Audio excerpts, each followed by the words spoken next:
Palzilla Hotspebang लोगोफोर दिनैनि video लाबोनायनि जाहोनानो जाहैबाय जिहेतु नोंथांमोनाबो लाब्रा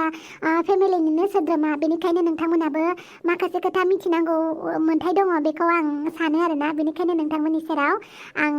दुखुयै फोरमायनो सानो आरोना नोंथांमोना गाज्रि दासान मानो होनोब्ला आं दासान्दि मेगननि फाहामथाय लागासिनो दङ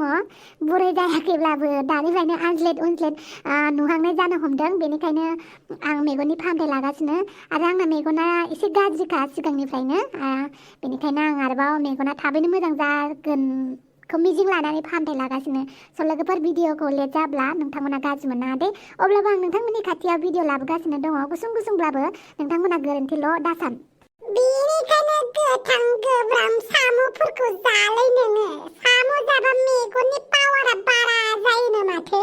है सब समय फालतु स' लोगोफोर नोंथांमोना भिडिअआ गोबावजों आपल'ड जायोब्लाबो दुखु दामोन आंखौ गोरोन्थि दासान नोंथांमोननि खाथियाव जेसेबां हायो भिडिअफोरखौ थाब आंबो लाबोनो नाजायो आंबो नोंथांमोनखौ नेहोबाय थानो बायो बोरैबा मोनो आं नोंथांमोननि कमेन्टखौ नुबाथाय नोंथांमोना जिहेतु एक्साइटेड जानानै नेयो अब्ला आङो भिडिअखौ आपल'ड खालामनो हाया अब्ला आंबो दुखु मोनो होमबाबो माथो खालामनो आरोना आं दा सानदे मेगननि फाहामथाय लागासिनो दङ जायनि जाहोनाव मेगनखौबो एसे रेस्ट होनांगौ जायो स' लोगोफोर नोंथांमोना आंखौ बुजिदो आरो नोंथांमोननि अननायनि फिथाइया दिनैहाय गेरेमसा महर लालायबाय मानो होनोब्ला जोंनि बे लाब्रा फेमिलिया दिनै गासै सोद्रोमाया जाबाय 1,50,000 साबस्क्राइबार जाबाय आरोना मोनसे गेरेमसा न' जाबाय बेफोर गासिबो नोंथांमोननि अननाय नोंथांमोननि हेफाजाब नोंथांमोननि थुलुंगानि थाखायसो जानो हादों बेनिखायनो आंनि गोसो गोरबोनिफ्राय आंनि अननाय सिबिनायखौ नोंथांमोननिसिम फिन खेबसेबाव जासिहरबाय जय 150k साखाखाराब जानायनि जय लागाव रायजोफोराव 150k साबस्क्राइबार जानायनि जय मिथिगौ ना साबस्क्राइबारफोर नोंथांमोनखौ आं ओरैबायदि अनो हनुमान जानायमोनब्ला देखायगौमोन आं नोंथांमोना दे आंनि गोसो गोरबोआव माबायदि जिरायनानै दं आंनि गोसो आरो गोरबोआव रायजोफोर बेफोरबायदिनो अनबाय थादे लाभ इउ माय सिख्लाफोरखौ हौवाफोरखौ नंगौ लोगोफोर जोंनि मोनफ्रोमबो केरेक्टारफोरा नोंसोरनि गोसो गोरबोआव एसेबाबो जायगा लानो हादों बिनि थाखाय जोबोर प्राउड फिल खालामो आरो मोनसे खोथा नोंथांमोना जाय लाब्राफोरखौ बिराद मोजां मोनो नोंथांमोना अननानै कमेन्ट खालामनानै खोन्थालाय नोंथांमोननि फेभरेट केरेक्टारा सोर नोंथांमोना सोरखौ बांसिन मोजां मोनो अननानै कमेन्ट खालाम दे लोंग्राफ्रा नैबे साइडथिंजाय दै बुजिबाय ना रायजोफोर सन्थुला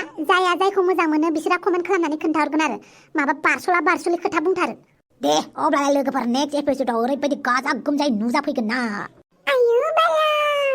साला बदतमिजफोर आंखौ दुखुआव दोननानै रंजागासिनो आरो हा नोंहालाय माथो जालायखो मा ब्रुं बेलाय बदतमिज बोराया आंखौ मोखाङावनो थखनजों थुनानै होदों आरो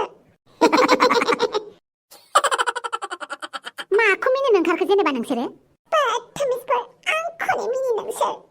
लोगोफोर आंखौ जाय मोजां मोनो नोंथांमोनाबो कमेन्ट खालामदो आरो आंखौबो जाय मोजां मोनो बिथांमोनाबो कमेन्ट खालामदो